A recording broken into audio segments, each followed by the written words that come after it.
Hi everybody, we're going to go ahead and get started in just 1 minute, and make sure that, or if you're just joining us and you don't have the pattern, I did just pin the pattern to the top there.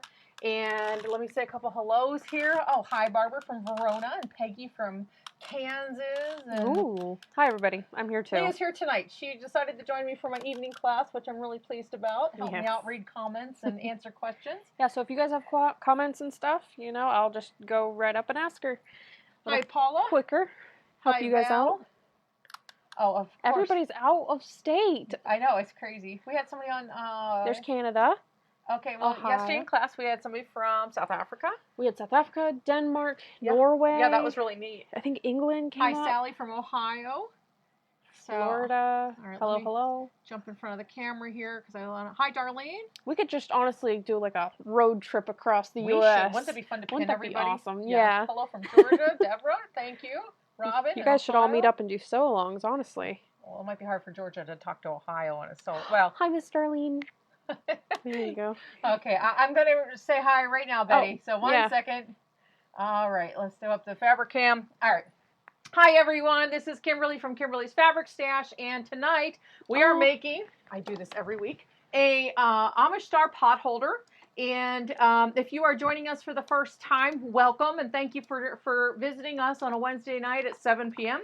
If you have not shopped with us before, you're going to want to type in the word register, and that links you to our comment sold store. And that way, as we go through the evening, I show you different things. If you decide you want to get something, we'll tell you how to do that. But in order to set up your account, you're just going to type the word register, and then you'll confirm that in Messenger or in your email. And then that way you're all set to go. If you've shopped with us before, you don't need to do anything. You're already in the system. And so we're going to, let's see, this is our second class this week. So yesterday we did the project bag, which looked like this. And if you missed that class, you can still go back and watch it. It's still up on Facebook, and it will remain up on Facebook, because Leah doesn't let me delete any content off of Facebook. Because that is wrong. Okay, so. That is wrong, because you guys might want to go back and see it. And if you're already registered, don't worry about registering. Okay, yeah, you guys? Just, they're good. And you guys are good. Ready to go. Anyway. I have faith in you. So please ask questions as we go along. We are reading the comments. We're going to do our best to answer anything you might have a question about. Let me just handle some basics real quick. We're going to flip screens here to how to shop, just because it's one of the things that we should go over. My shipping is a flat $5. If you get to $75, it ships for free. You can join my weekly newsletter for free, and the email address is right there at pittsewing@gmail.com.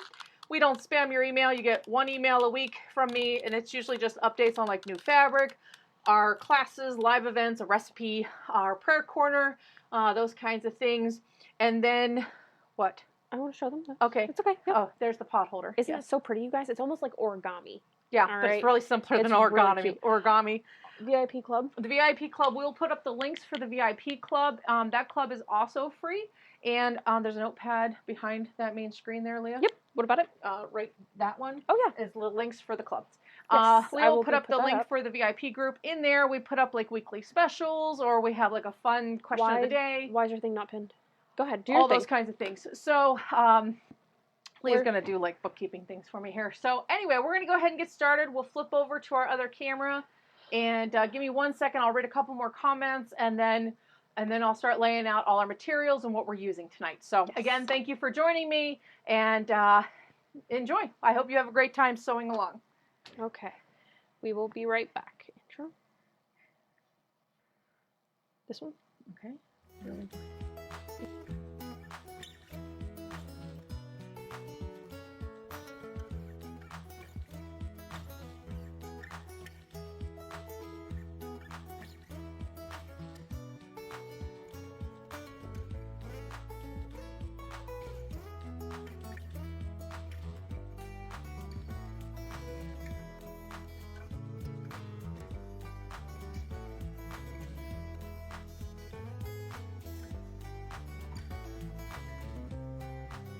And fabric cam? And the fabric cam.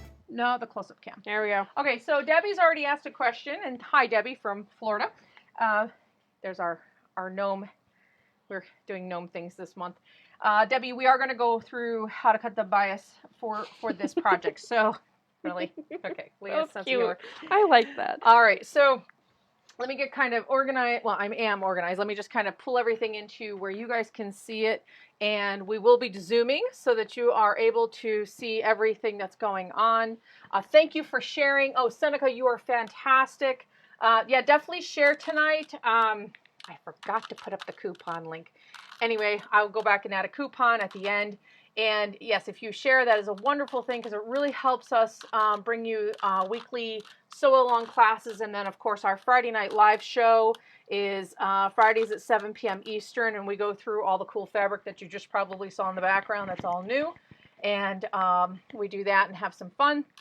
So let's go over what we have as far as supplies and materials. So basically what you're supposed to be starting with is your fat eighths of fabric, and they should be cut into strips and then subcut into squares. So for those of you that are not sure how to do that, we're going to go through that in just a second. So we have our strip. Of course, we have scissors. We're going to use them.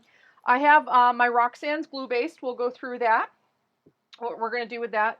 I have my Wonder Clips here. Well, first I have my Sew Steady here to help me hold everything. So I'll put him here. But anyway, I have my Wonder Clips. I have some small scissors. I have my Karen K. Buckley applique scissors for cutting. I have just all sorts of little things in my arsenal. The sewing machine has 8012 chrome needle in it. We've been playing a lot lately with the chrome needles from Schmetz. They're fantastic. We're going to be going through a lot of layers, so I thought a chrome needle was a really good choice because of the fact that they can probably hear that, I think. Okay. Can you guys hear crunching?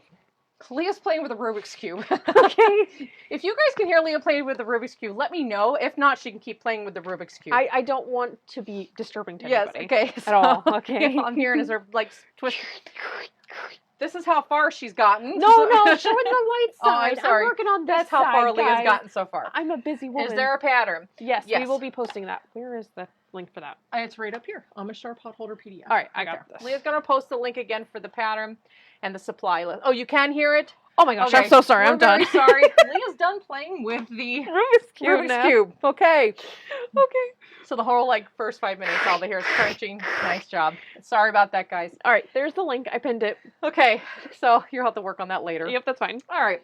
So we have our rotary cutter and we have our mini Stripology ruler so we can cut our strips down into squares.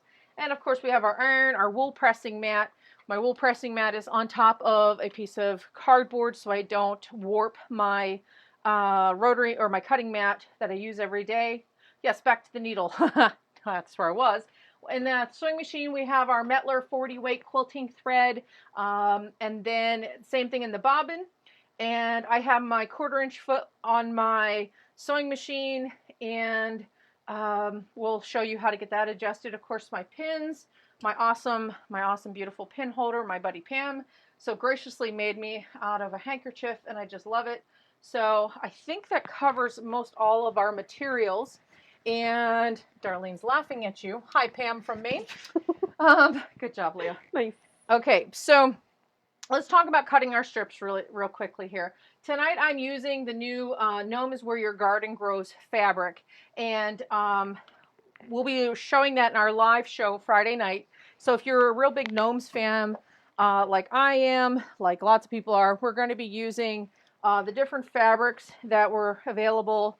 There's ladybugs, how cute. And there's like bumblebees, how sweet. So we're going to be cutting that. Now I've pre-cut the strip. Now this example I'm showing you is us cutting the 4.5 inch squares. Okay, so as you can kind of see, I've gone ahead and done a lot of prep work because I'm sure you didn't want to watch me fold triangles for half an hour.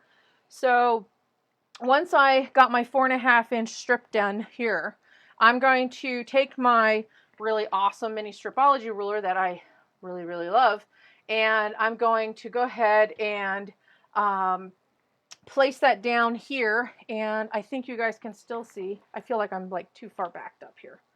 Let's try not to put the iron on the floor tonight. All right, let's see if I can move some of that over. Okay, so we have our 4.5 strip. I'm going to cut this at a 4.5 inch square. And the really cool thing about this is actually made for cutting a lot of pre-cuts, like charm packs, mini charms, jelly rolls, all those kinds of things. And then you turn it around and you can cut 1/4 inch cuts, and this way you can cut 1/2 inch increments. So the ruler has a lot of functions, and then on Gudrun's website she has how to use this ruler like a million ways, and it's like really cool. So we're going to put this down, and again, I've already gone ahead and cut the original 4.5 inch strip with my rotary cutter, and now I'm going to cut my 4.5 inch square. So I'm going to trim this edge. Can you see? Okay, I'm going to go down just a little bit more here. I changed cameras tonight so that you guys could see better. Boy, did that cut. I put a new blade in. Now I'm all nervous. Okay, so we put that there. Okay, we made our first cut just to take the ends off. And there's my 4.5 inch. Well, it's like butter. Love a new blade. I'm going to do my 4.5 inch again. Okay, and at that point, what is the ruler called?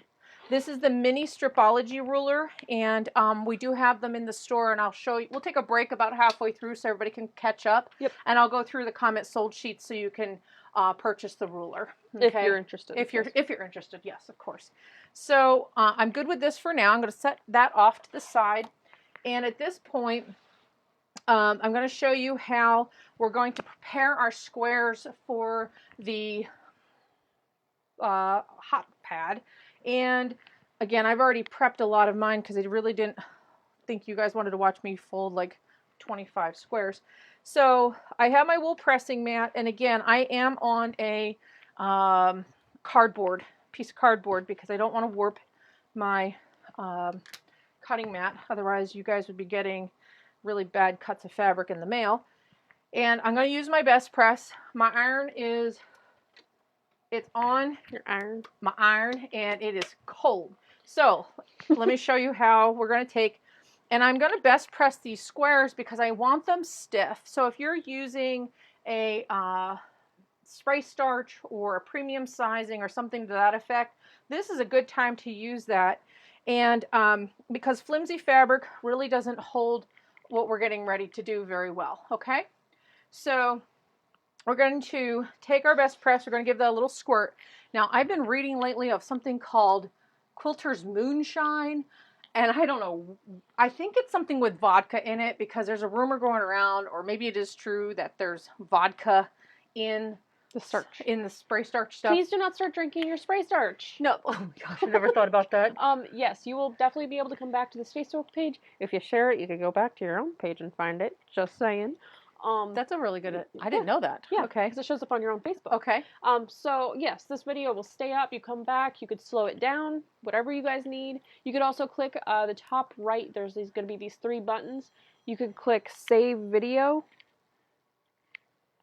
One moment, guys. I'll be right back.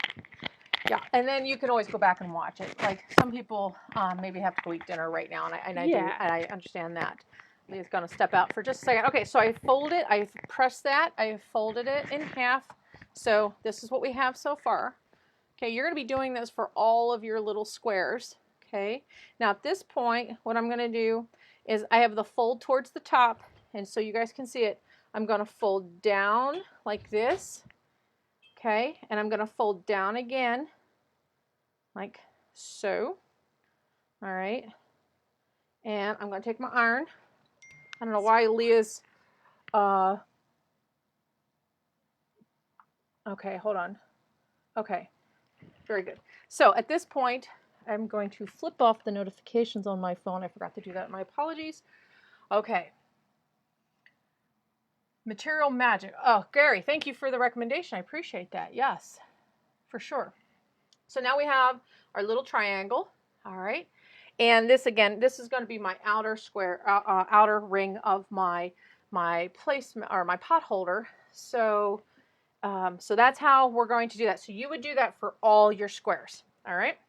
Once you have that process done, we're going to take our 10-inch, or 10.5 inch.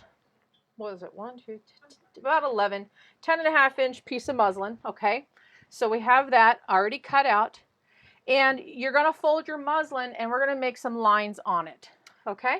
So we make prairie points? Pretty much, Barb, you're making prairie points. Yes. Mm-hmm. I'm back. Okay. Hello. So at this point... Eternal Magic is really great for making... Yeah, he just said... So... Gary's always here. He was here yesterday, too. Yeah. Helping out. Yeah. Yep. Nice. Okay, so at this point, we're going to fold our piece of muslin in half. Okay, and you can just kind of like... We're going to just fold it in half. It's almost like a finger press. Now, if your muslin is not good quality and you go to crease it and it's not creasing well, you're going to have to hit it with the iron because you're going to need to see those lines, okay? So, for example, here's my, I just folded it once.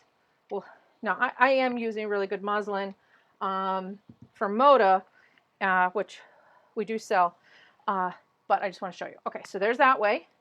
Then I'm going to fold it the opposite direction. Is the muslin 10 or 10 and a half?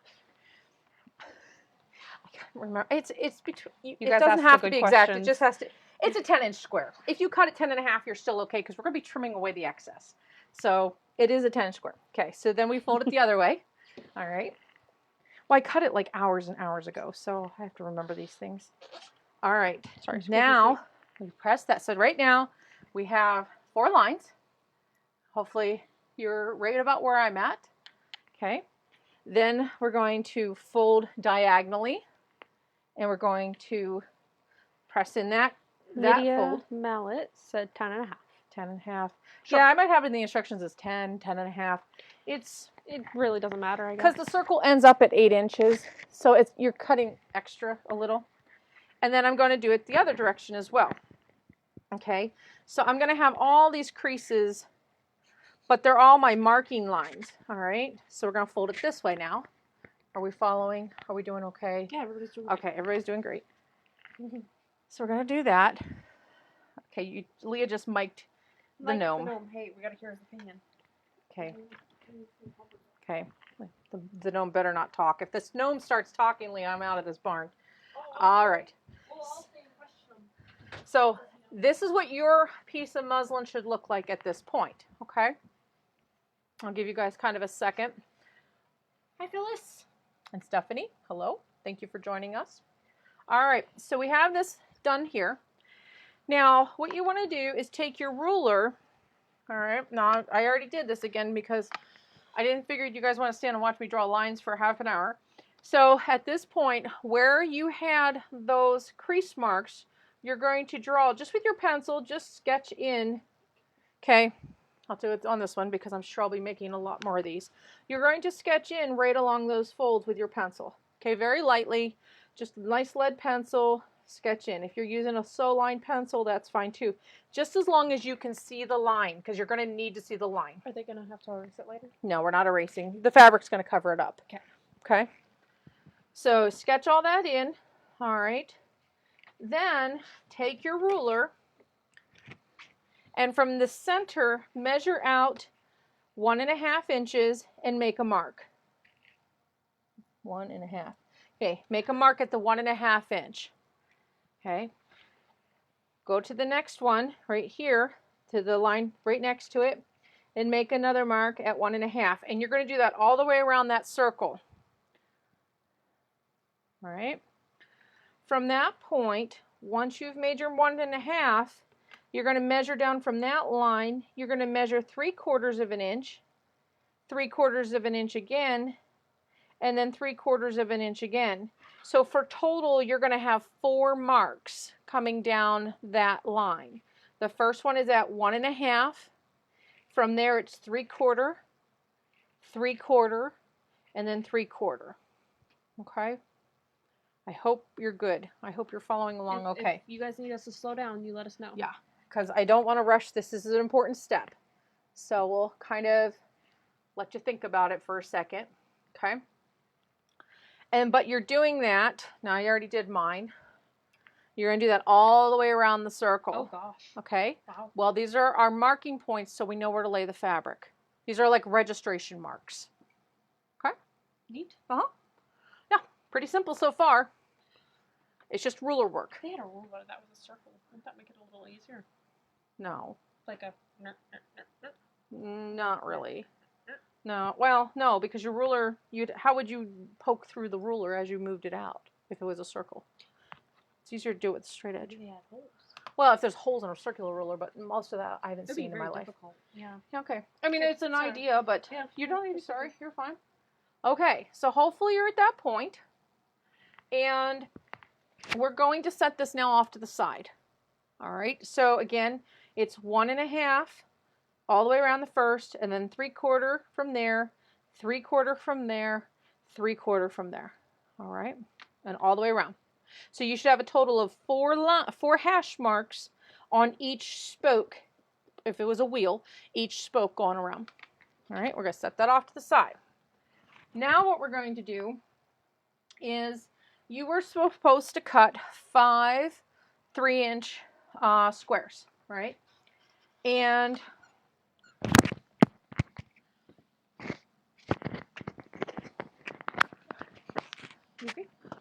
We dropped you guys. I'm sorry. Dad said they can hear that really well when I drop my mic. Oh. Is the video live on this page? Yes, the video will live on the page. Live. Okay, yes. So it is live, first. Secondly, it will stay on this page for as long as you guys need it, forever and ever. Okay. So one of the 3-inch squares is going to be our background square. It's going to cover up the center here of our block. Okay. So I have a 3-inch square, and in order for me to lay down my first round of points properly, I'm going to fold this square diagonally twice, and I'm going to press it. Okay, ruler. Now I had already starched this earlier, so it already has starch in it, nice and stiff. And then I'm going to press it again. You guys, I know I'm off screen pressing, but I'm just pressing. Okay, so right now I have the creases in it, right? I'm going to turn it over face up. And I'm going to lay down, okay, so I've made my prairie point, right? I'm going to put the tip of the point of the prairie point at the center of that first square. Now, because I like to work in almost streamline operation, I'm going to base this down before I take it over to the sewing machine. So I'm going to take a couple dips or a couple drops of Roxanne's glue based, okay, and I'm going to set that on there. And that will sit there and hold that for me so I can now put the other ones down. All right, thank you for sharing. You guys are so nice. You guys are fantastic. Okay. So again, I'm going to take that. I'm going to put that in place. To me, this is much easier to glue baste and have that hold before I take it over to the sewing machine than to try and pin it. Now, however, that being said, if all you have at your house right now are pins, do not use Gorilla Glue. Really, you brought that up. Sorry, I just was thinking about it. Leah is referring to, there was a thing where a lady used Gorilla Glue to like a gel in her hair, and it made it completely solid. It was amazing. You should look it up. She's not happy. She's not happy with it. If you need to do this with pins, okay. Hi, Krista. Thank you for joining us. So you would put this down again, okay, and you would pin that from the center out to hold that in place. Okay, so if you did have to pin, you would pin it that way. Alrighty. Lorraine's laughing. Does this glue not stick to machine needles? It does not, Vivian. The wonderful thing about Roxanne's glue based is it is a temporary basting glue that you can absolutely run sewing machine needles through it, and it does not gum up the needle. Okay? No gumming. No gumming, right? So, and a little bit goes a really long way. Like, it's a tiny bottle, and I understand it's a tiny bottle, but they sell the refills for these bottles, which is fantastic. So you can always like get a bottle and then always get a refill and refill your own, but it does not gum up the needle.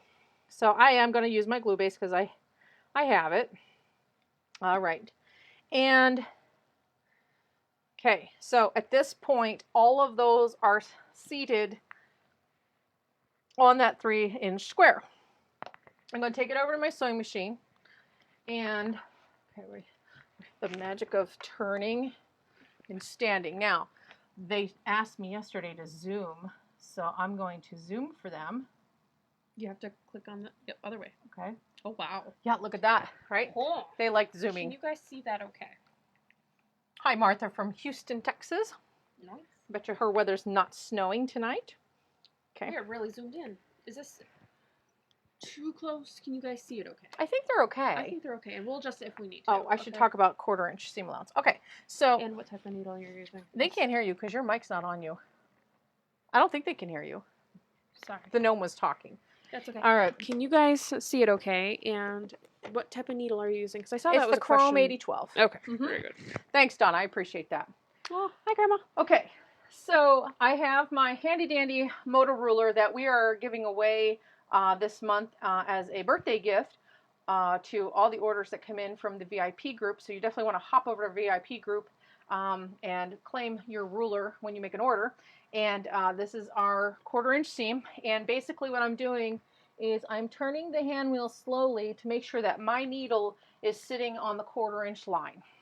Any way you can do this with a needle is the best way to, get that figured out. So if you need to move the needle on your sewing machine and you don't know how, but you think you can, pop open your book, because it should be in there, on how to move your needle left and right. But you want it, and we're not doing scant, we're just doing a regular 1/4 inch seam allowance. Okay? Nothing too crazy. Nothing too crazy here. So now that I have that, okay, I'm going to set that ruler there off to the side. And what I'm going to do is now I'm just going to sew these down. Now I'm not going to use a tiny, tiny, tiny stitch to do this, because we'll be here forever and a day, and if I make a mistake, then you get to watch me unsew a gazillion times. So I'm just going to now sew along the raw edge. Okay, they're zoomed in and I forgot. So we're going to sew this down along the raw edge. All right, we're just going to go right around in a little circle. Okay. And yes, I know. Now you're like, why is she using pink thread? There's a couple reasons I'm using pink thread right now. I'm not going to match my thread to every round because nobody's going to see this pink thread. Secondly, I chose pink thread because the binding that we're doing tonight is like a red pink, and I'm going to be blending that into my binding. Okay, so far we're just sewing this around in a circle. Easy peasy. Okay. Now, oops, hold on. He folded up. Okay, don't fold up when I'm sewing. Okay, there we go. Back at it. The little seam, or the little fold had flipped up.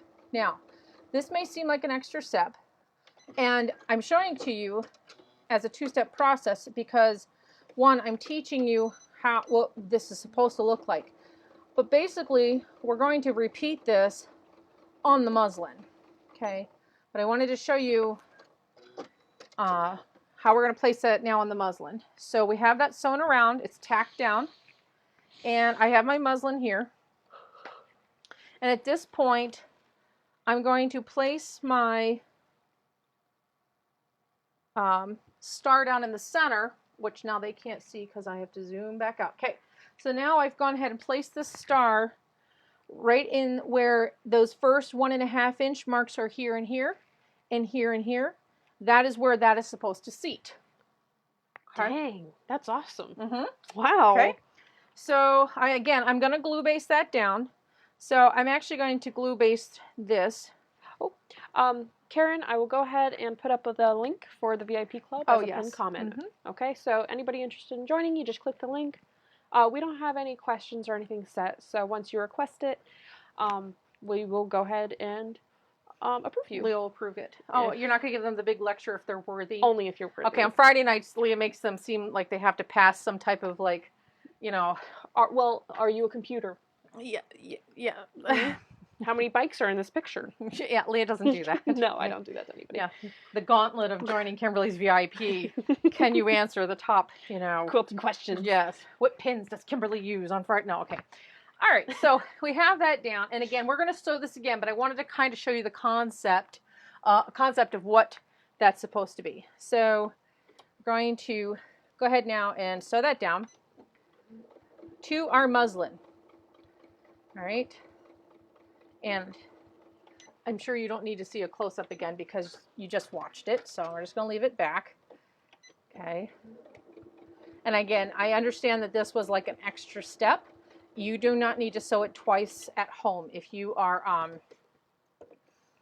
you know, if you're making another one of these because these are like really awesome gifts to give, then you would not have to do that first like basting part of that first set. Just, I wanted to show you why we were doing what we're doing. Okay. So now we have that down, okay? And we're working right there. Next comes our next row, which he just needs to be in the video. Oh. Okay, Leah's adding the note. All right, so our next set of triangles here, we're going to get out, and we're basically going to work placing them down and getting them all set, and then we're going to sew them, and then what happens after that is we place our next set on, I got to figure out which line I'm on here. Okay, that one's going there. That one's going to, I believe it's this one. Yeah, as we go around. So, are you zooming? I'm trying to make sure they can see it. Okay, I think they're okay. Was just going to ask that. I missed the beginning. Will this be live? Yes, absolutely. Yes, you could just come back later and rewatch the whole thing, start to finish. So, we want to place that there. And again, I'm going to use my glue base. You can pin that down. All right. And I'm just going to add a couple drops on the back of our ladybug fabric. And this is our new Gnome is Where Your Garden Grows fabric from Henry Glass that we just got in. We will be showing this Friday night. And I'm basically finding the next line down. Pam is asking, does the glue dull or gum up on the needle, or does it wash out? It will wash out, and it does not gum or dull the needle. Yes. Okay. So good question. Thank you for asking. Absolutely. That's why we love the glue base, because of exactly those reasons. So I'm on the second line down, and I'm just going around in my little circle here, and I'm placing this second row. All right. Hopefully you probably are about to my step, because you had to sit and draw the lines and all those things and make prairie points and all that kind of stuff. Okay. So that's how that's going to look. We're going to sew that down, and then we're going to go back and add our next lines here. Okay. And I'm trying to remember. We do ship to Canada. We do. I always have to quote you a specific rate based on the weight of what I'm sending you. But yeah, we do. We ship all over the world. Is there anywhere we don't ship to? No, not that I'm aware of. We're international. We have shipped like everywhere. You're famous. That's why. We're not famous. We've just been around for a little while. Okay, so we're not going to put down that second row yet.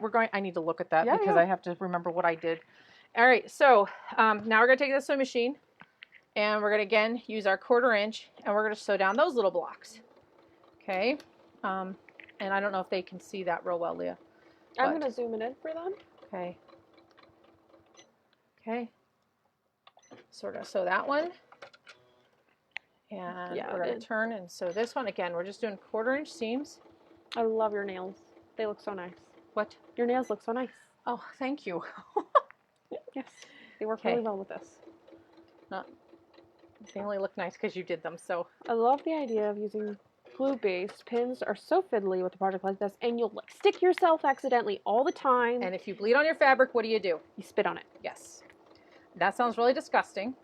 But my awesome friend Janice, who did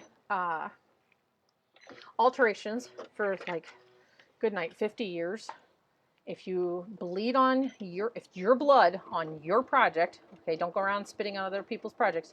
If you spit on it, that blood will come right out. And it actually works because I've done it like a bunch. So I know that sounds really disgusting, but that is true. And cold water. Okay. Yes, and cold water. Well, cold water too, but if you spit on it first, you don't have to worry so much about the cold water. All right, so we have that one down. You're just like salivating over this more. Huh? I'm sorry, never mind. Go ahead. Oh, Gosh, he's a little crooked. Okay, that's not cool. Why? Because he missed. Where? All right, we're going to fix him. Where? Right here. He's like way off. Oh. Okay, so sometimes what happens when you're sewing, and if you've been watching me lately, you know that I am the unsewing queen. We're going to unzoom you so you can see the mistake. Okay. Yeah, it's just he's a little crooked, and I want to make sure that those points are lining up. Like right there. Yep. See, that's off right there. I don't want that. I want it shifted. Gary's wondering if you're backstitching at the start and ends. I am not. Nope. Ain't nobody got time for that. No, stop. That's not why. Oh. Okay. That is not why. Gary, this is going to be so sewn down. I'm not going to... It's going to be so many layers on top of so many layers. These aren't going to be moving. So, good question, though. I do appreciate that. Zoom back out, please.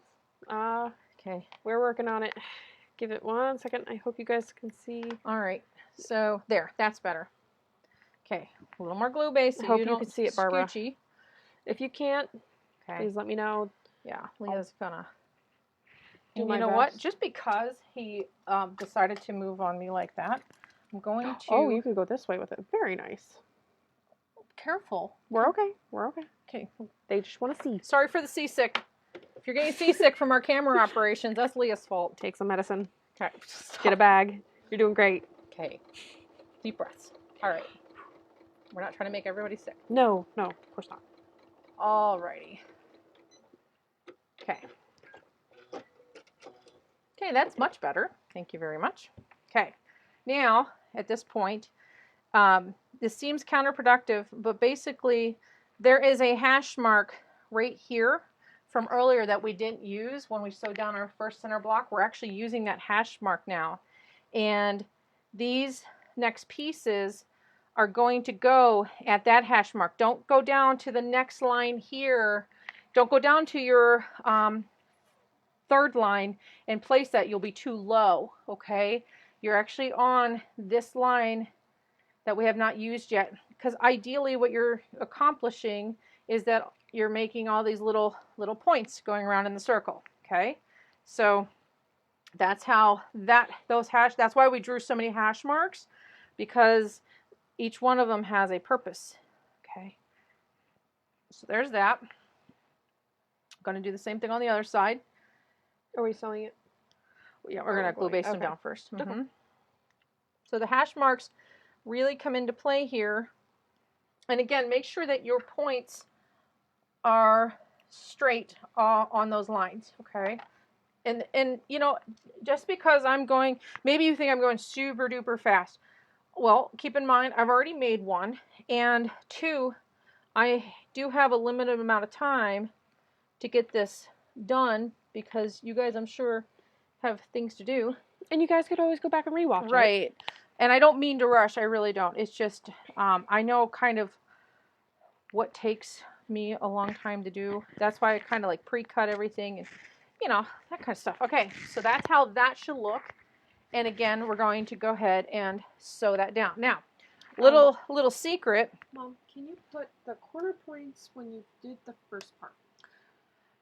It's a layering process. You wouldn't, if you had done these I think what she's asking is if could I have done this all at once. I can't, because I have to sew this down first and get that locked before I can do this. Can you do that and then just sew across it like that? You could, but you're risking having all that shift.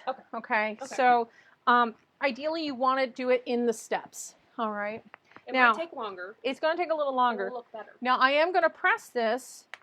I know you're like, why are you pressing this? That seems like such an odd thing to do. I'm pressing this because the heat from the iron will help set that Roxanne's glue-based iron, and it makes it nice and flat.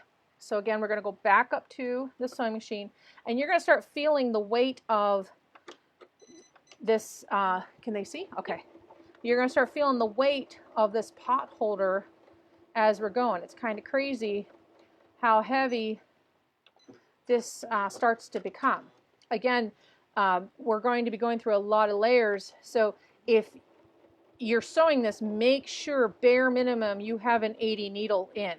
If all you have is a 90, then use the 90, because you're going to have a lot of layers. Okay, so we're going to keep sewing around. Hopefully you have everything nice and straight and it's cooperating. Okay, because it is fabric, it tends to move and do its own thing sometimes. Okay. What do you think of those ladybugs? I think they were awesome. Good choice. They come in another color too. Now, Barbara says, of course it's orange. I'm from Pittsburgh too. Oh, yeah. Okay, there it is. Yeah, see. Orange. And the funny thing is I'm not from Pittsburgh. I'm from Philly. So mine's a little bit of a mix of lots of other things. Like, we have hoagies. We don't have subs. What? And we drink soda and we don't drink pop. Yeah, and all those. Yeah, maybe we could really get into it. Soda and pop is... Okay. Would it benefit you to use a walking foot?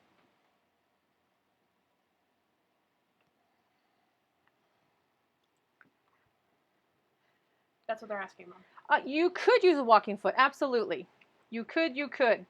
But would it make it better? What's wrong? Did you mess it up? I gotta stop talking when I sew. Okay. So, yes, the walking foot would help you? A walking foot would be great because it does help hold everything in place. Okay. So now I just showed you how to sew down. You guys can catch up for a minute. Oh, they can't see what you're doing. Oh. Here, let's make sure they can see. Oh yeah, watch. Okay, so I did that so you guys have a chance to catch up. Yes. Yes. This was a. They were grinders in Philly. No, they are not grinders. They're hoagies. What are Hoagie Island grinders are hot hoagies. Hoagie Island is, from what I understand, growing up in the whole South Philly lore. Did you do the whole thing wrong? Yeah, I used the wrong fabric going around. This is the next line. Oh, they get to see it, you know. Anyway, this gives them a chance to catch up. Where will I find the materials list? Probably in the pattern, correct, Mom? Yes, it's in the pattern. I will put the pattern up now. Give me one moment. Yeah, we pinned it at the beginning. It's in the actual event listing as well. Right. So let me put this in. Gary's probably like, this girl cannot sew. Gary watched me unsew in class yesterday too. Oh. Yeah. Well, you know, it's tradition. Yeah, apparently it's the talking. It's the talking and sewing thing. Okay. All right. I put the pattern up for you guys. You can find the list of what materials you'll need, and then I'm going to put the link up for the comment sold for the shop. Yeah. And you guys, if you're interested in the fabric or what tools she's using, it should be on there, correct? Yeah, we'll go. Well, I have the fabric up in the shop for sure, and then we'll go over the tools I'm using. All right, I'm going to let the pattern sit up there for like 20 minutes, and then put up the shop link for you guys. Yeah. Okay. Yeah. So this is a good lesson in teaching you about unsewing because I'm an expert. What is the VIP club? Oh, our VIP club is our little private club where we put up like specials. You got to sneak peek. We do coupons in there. People share their projects. It's a great place for them to share their projects. That way it's not... People post a lot of projects, and if they posted it in my regular feed, then my Facebook page would be a mess. So we have a group page, and like yesterday, we did the project bag, the vinyl project bag, and everybody was posting their completed project bags last night. So you guys are able to see what other people are working on, share things, ask questions. You guys get to sneak peek of things earlier than other people. You get different sales. There's different like coupons that we put up there. You guys are able to ask us questions. It's just like a tight-knit group. Oh, we're not that tight-knit. We don't know each other real well. I mean, we know some people. Well, I do know some people there, yeah. A lot of people, I'm like, I've never met you, but hey, we're best buddies. But we'd like to know you all. Yes. Gary said... Gary's probably laughing at me. He is. He is. Thankfully, you're not chewing gum. You know what, Gary? That is a very good point, because this would be like a 5-minute show. I would be done, and you guys be like, she doesn't know how to sew. I can't believe she's been in business this long. All right, so because I messed that up, I have to reset the fabric and get that all settled, and we will repress those in a minute. So now we're actually going to put these on, because this is the row that was supposed to go on. And I think I just saw the ladybugs and went with it. We were just like, ladybugs, that's what we're doing. Okay, ladybugs. So here we go. Right around. Yeah, you probably passed me at this point, but that's okay. They're just off doing their own thing already. Yeah, they're probably like, oh, my potholder's done. Here, they're going to post pictures of VIP before I ever get this down. I'm like, Kimberly, okay. I'm like, why do I have an extra ladybug? And I'm like, oh my gosh, I'm on the wrong row. So here we go again, right around in a circle. Notice I did press that muslin piece to get that reset. Anytime you sew on fabric and you have to take it apart, you need to hit the fabric with the iron again. It shrinks the holes that you just created. And again, it's pressing, it's not ironing. We don't go far back. Yeah, yeah, but you know. You did a great job. Oh, thank you. I did a great job unsewing. Yes, and sometimes that's a thing to be good at. Well, the trick to unsewing is not ripping because you will put holes in your fabric. It's very frustrating, and if you're sewing late at night and you're tired, unsewing can be a dangerous maneuver because you're tired, you're frustrated, and next thing you know, you just want to rip it. So you do that, not, you know, well, you're just angry.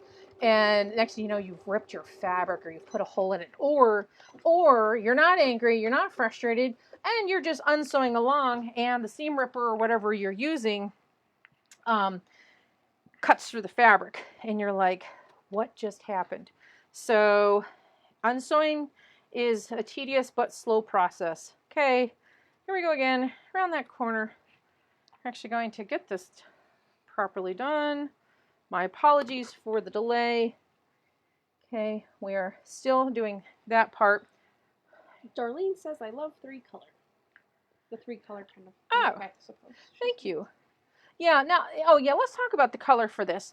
To me, you can't go wrong with whatever you picked. If you did red, black, and white at home or whatever, that is perfectly fine. If you did 2 colors, that is fine. The sample I used, I only used 2 colors in the sample for the picture, and I still think it's really pretty. It has a lot of, like, it was a Valentine's more theme, that kind of thing, but you can do 4 different colors, whatever your heart desires.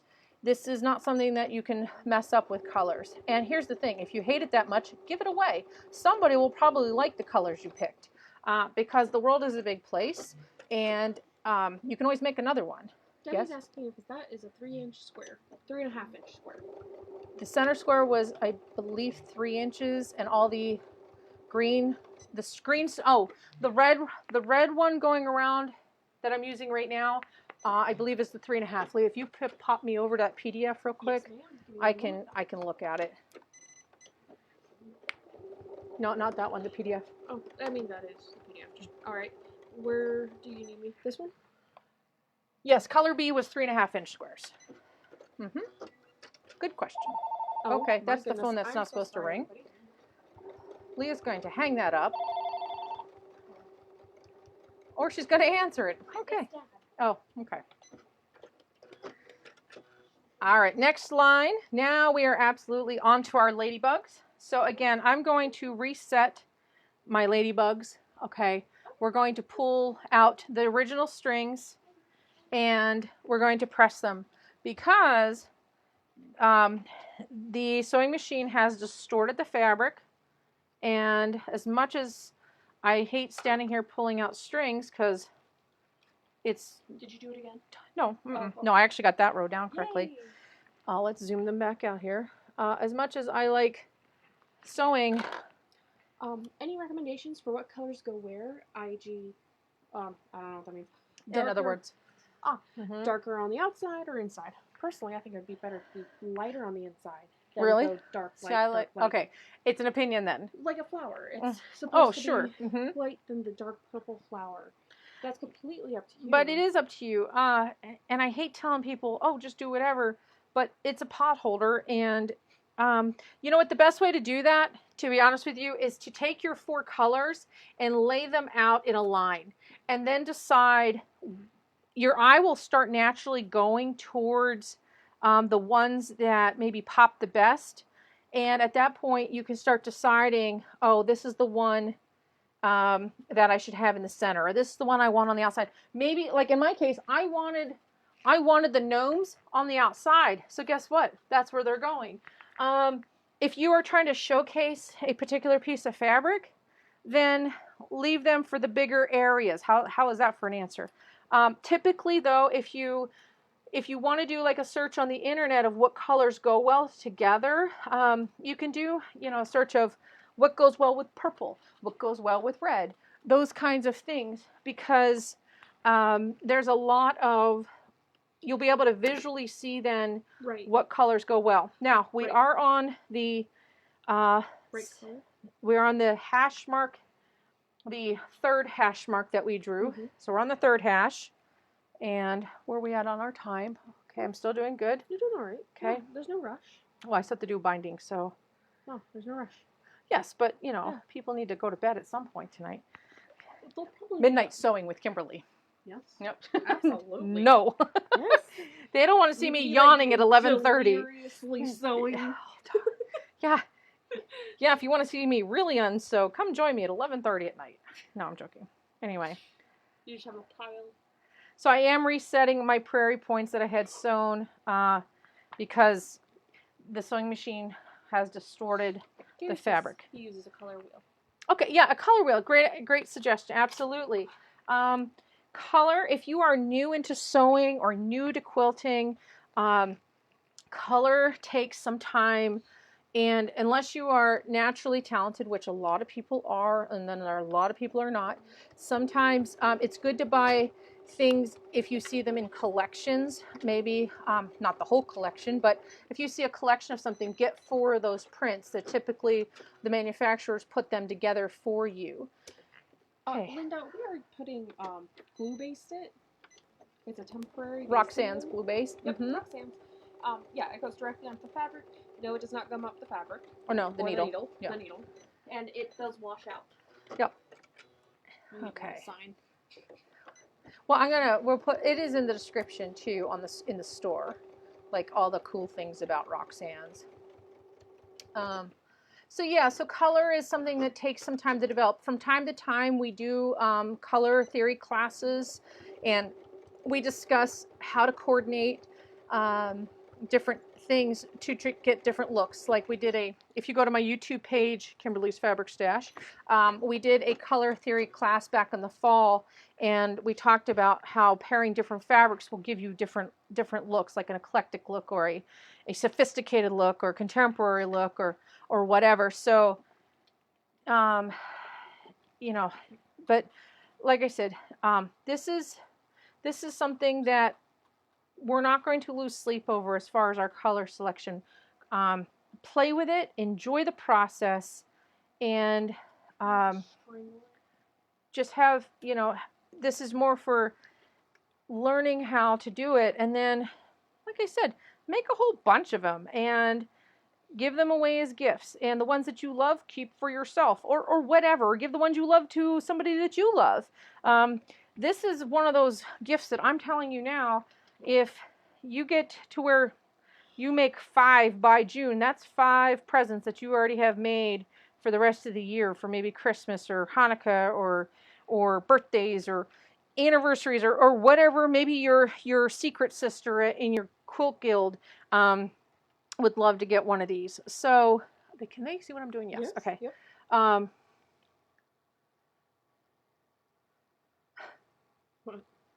Okay, I thought I ran out of glue. I'm like, of course I would run out of glue. I'm in class. So, okay, so we're still on our marks. We got the right fabric going down. So things that go well together are, you could do a patriotic theme. You could do red, white, and blue. You could do Halloween. Halloween pot holders would be fun. Desi Smith says, I really enjoy watching as I can learn what to do when an oops happens. Oh, yeah. And we do lots of that. Paula Roney said, I think it might be cute as scraps. Yes, a scrappy one would be really cute. You could do like scraps in a colorway, like a bunch of reds together, a bunch of blues together, or pinks and reds together. And you could like add stuff to it. Yeah. Like little embellishments. It's a pot holder. Yeah, but like if you're just using it as like a candle holder, because it can maybe around the outside. Yeah, but it's not in the center. No. Yeah. Oh yeah, you could put like ball fringe on it. How cool would that be? Yeah, that would be fun. Yeah. Okay, so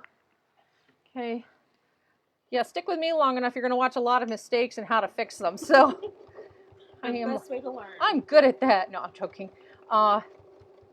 it is. I was telling my husband the other day, well, yesterday, matter of fact, after my other live video we did, because I had to unsew. It wasn't necessarily like a mistake. It was just I didn't like the way something came out, and I said it's really hard to talk and sew and think about what you're trying to tell them all at the same time. So, you know, and I'm a natural blonde, right? So, I'm joking. Anyway. Gary said if you added a handle to your fabric, it becomes a feather duster. There you go. That's hilarious. So, yeah, we just, unsewing is part of the sewing thing. But that's how we get better at stuff, too. Now, you're not going to make the same mistake I'm making because you're not going to have to do yours live and talk and think about what you're saying. You know, you have the benefit of like having hopefully peace and quiet and focusing.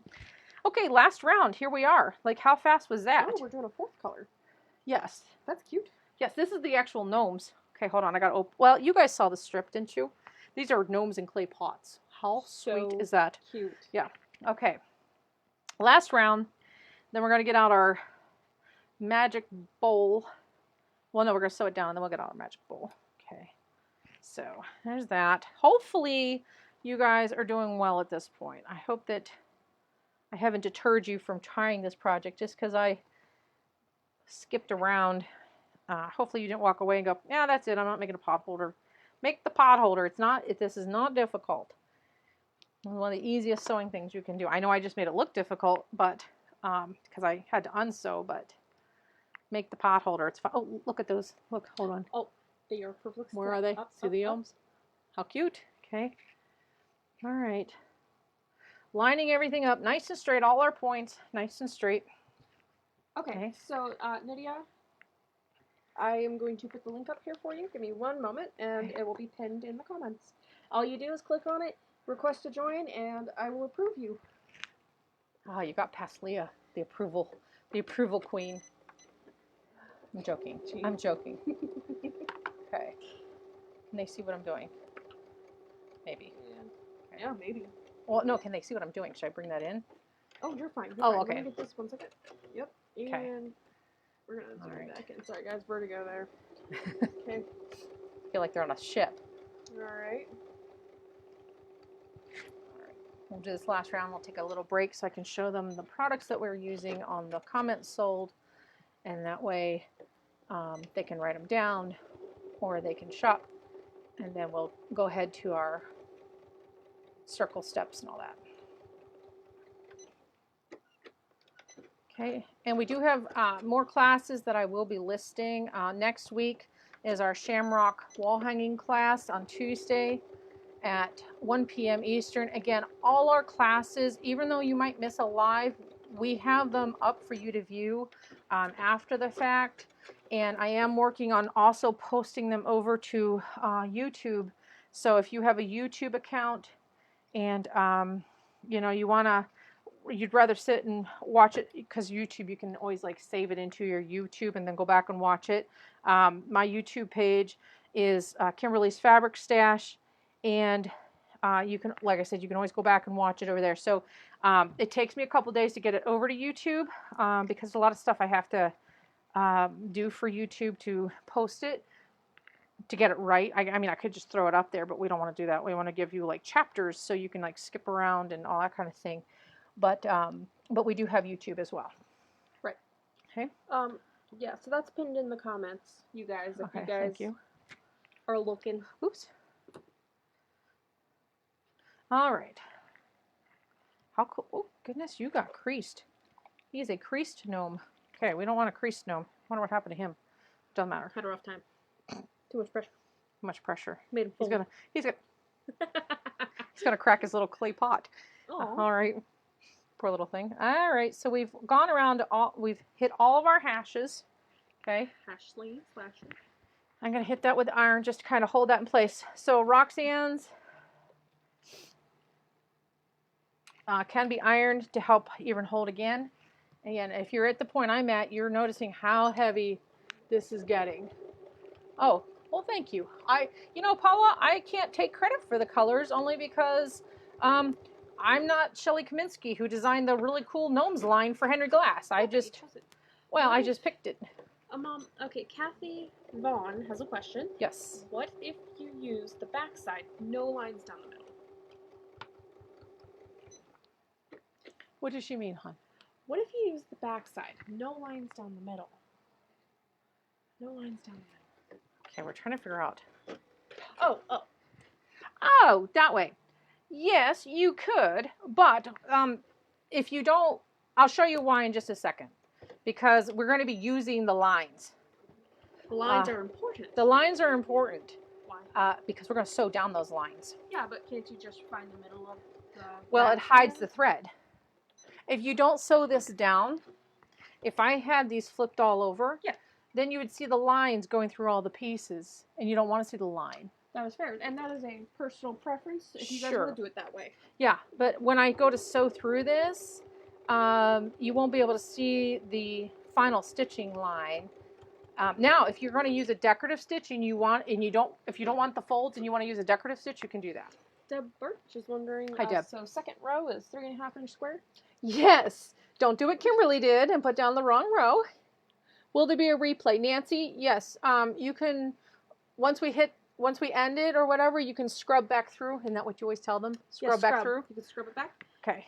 Yes, there will be a replay. You just go to our page and you can find it. What are we looking for? My potholder. Oh, I took it. Okay, so yes. All right. So at this point, okay, we have all that done. And now we're going to get out our handy dandy Insulbrite. And this is where I'll take my break. Get your Insulbrite around and your background piece around. How big of a piece do we need? The background, I think, was like 10.5, 10. Well, okay, let me back up. You're going to cut the fat quarter. I will explain that in just a second. Let me let you guys catch up, and we'll run through some of these papers first on what we have tonight that we're using. One moment. Let me go ahead to the shop. Go ahead, go to the bathroom if you need to go to the bathroom. Come right back. I got to do some technical stuff. Leah's going to put up the link to our shop. Yes. But make sure you register if you want to shop with us. Okay. What have I done?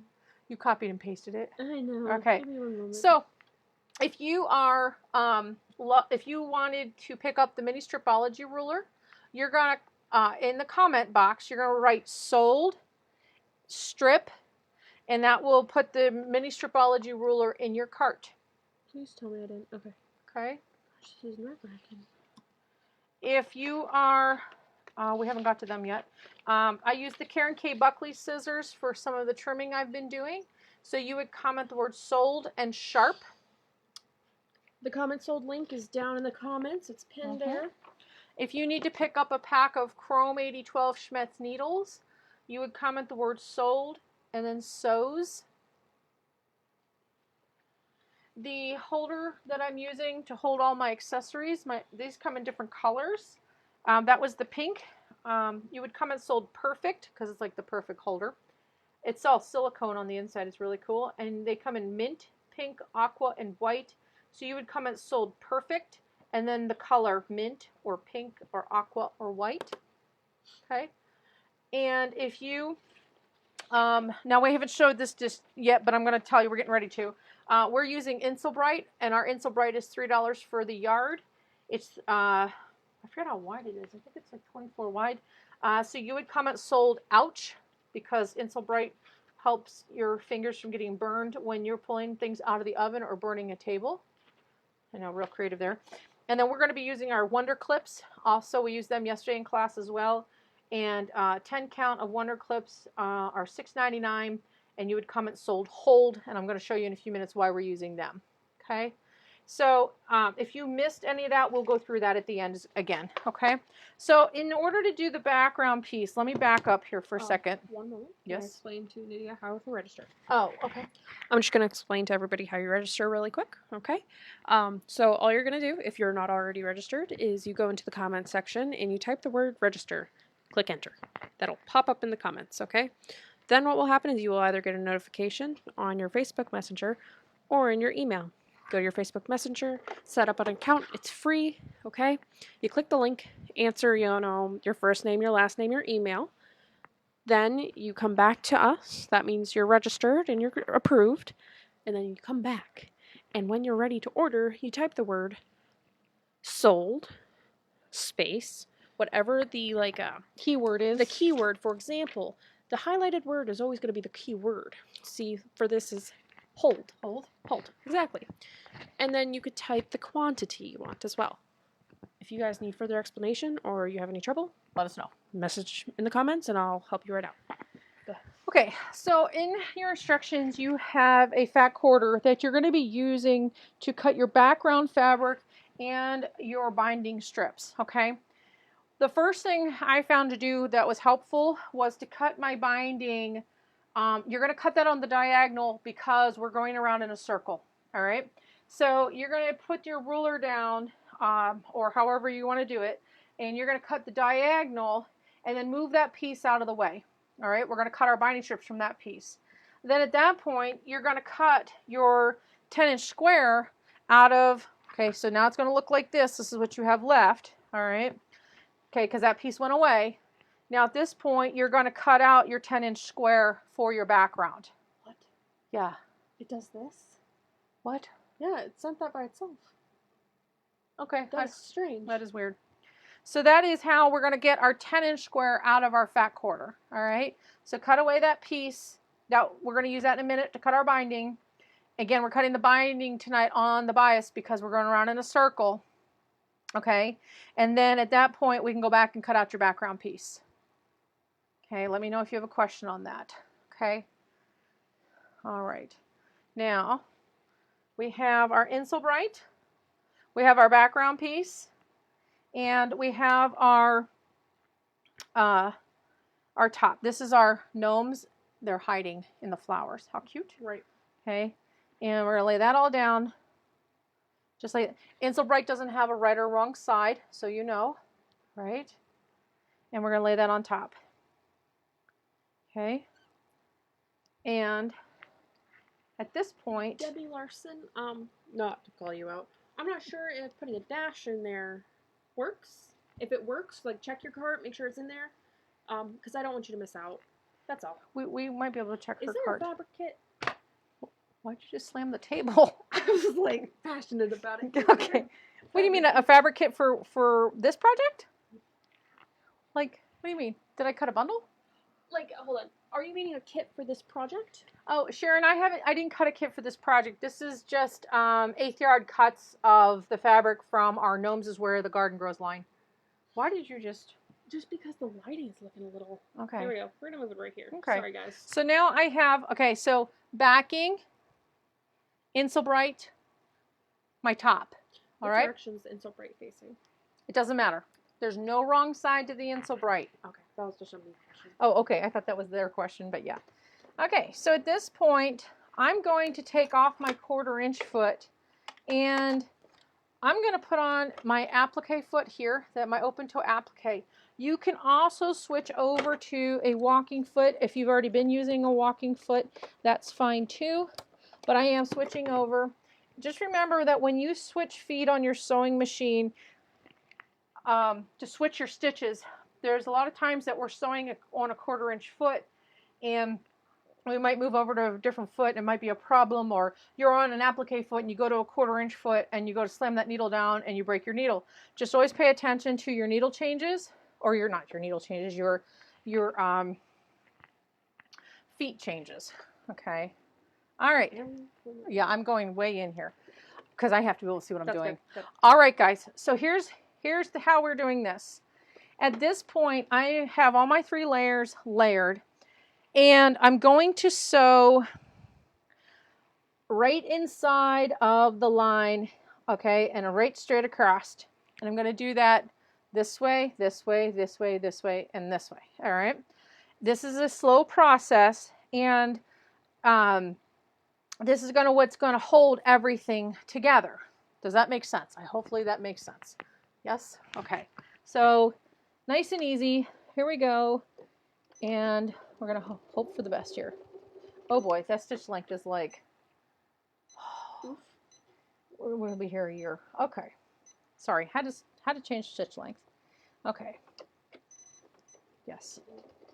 So we're stitching through all those layers, and you're going to notice that as we get into that section there, your tips will start opening up.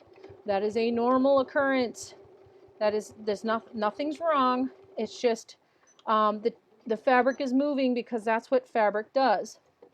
Okay, if you have a tip that's lifting on you, it's okay to scooch that just a bit forward. You don't want that tip flipping back on you. Okay, and you're going to keep sewing. And just be careful because you don't want your fingers getting caught in there. Maybe if you have a stiletto or something to help hold that down, or a tip of scissors, you can use that to hold that down. I'm finding that when I get to that point, I can take my scissors.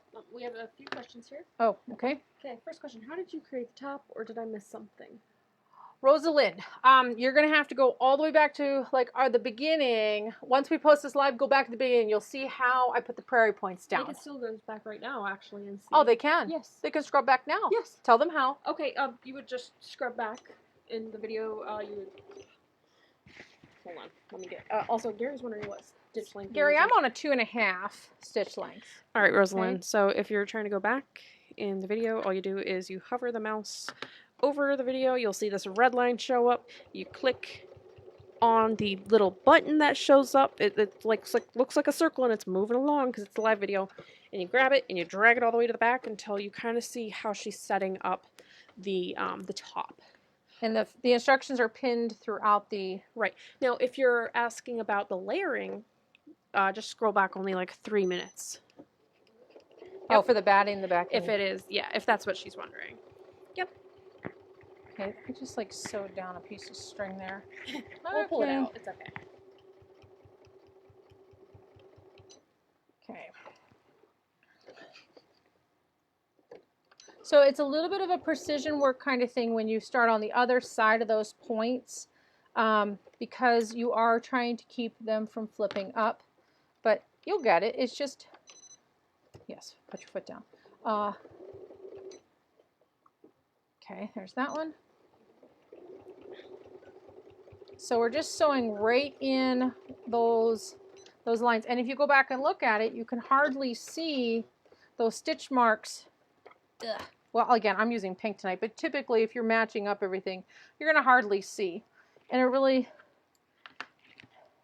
turns out nicely. Okay, so I got to do, okay, now I got to do a diagonal. So we're just going to keep stitching along here. So... Hi, Chris from Oklahoma. Ah, that's where Seth is. I wonder what part of Oklahoma she's in. What part? Chris, we have my middle son is serving in the Air Force out there, and he is just outside of Oklahoma City, in a little tiny town. So I actually been to Oklahoma. Went and saw him at Christmas time. We had a nice visit. Okay. And we go like that. And I know it looks fussy, but it's coming. All right, here we go. A couple more sewing on those lines there. And you notice that I pinned around the outside of the circle. I didn't start pinning through. Everything's locked way down, so everything stayed in place. Could you use monofilament thread? You could. If you are comfortable using monofilament thread, absolutely. If you are not comfortable using monofilament thread, there's a learning curve to it. Is invisible thread is what I'm asking about. Yes, you can use an invisible monofilament. Yes, absolutely. Just make sure that you loosen your tension on your top tension. You probably already know this, but I'm going to tell you anyway because I'm not sure what you know, because I don't know you. But yeah, you're going to want to make sure that your top thread is loosened. If you're using it in the bobbin, do not overfill the bobbin. It will blow up. I have to say, Gary knows his stuff. 1 to 3 will work better because of the layers that you are sewing through. You know, Gary? Jeez, Gary. He's doing great. He has, well, yeah, absolutely. Gary, if you want to use a longer stitch length, you can. To me, I'm not finding that would make any difference because it's not it's not really making any difference. If you're finding it, you're getting better results with a 3.0, go for it. Okay. All right, I did that one. Now I have to figure out which ones I have left. That one, that one, that one. Oh, I went all the way around. Look at that. Perfect. Okay, so we've made our circle. The white material you just sewed with Prairie points, is that just a piece of cotton fabric? It's a piece of muslin. Yes, ma'am. Okay. So we have all that down. And at this point, I can unpin. And I'm going to give everything a good press. Okay, again, we're just going to press everything, make sure everything is nice and flat. All right.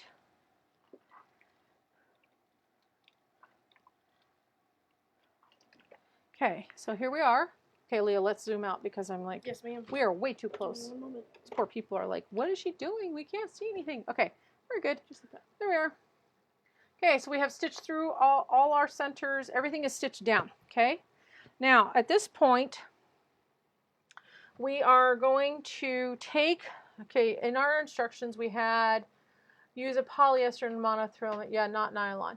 Yeah, Sulky makes a good monofilament, and so does, I think it's Sullivan's.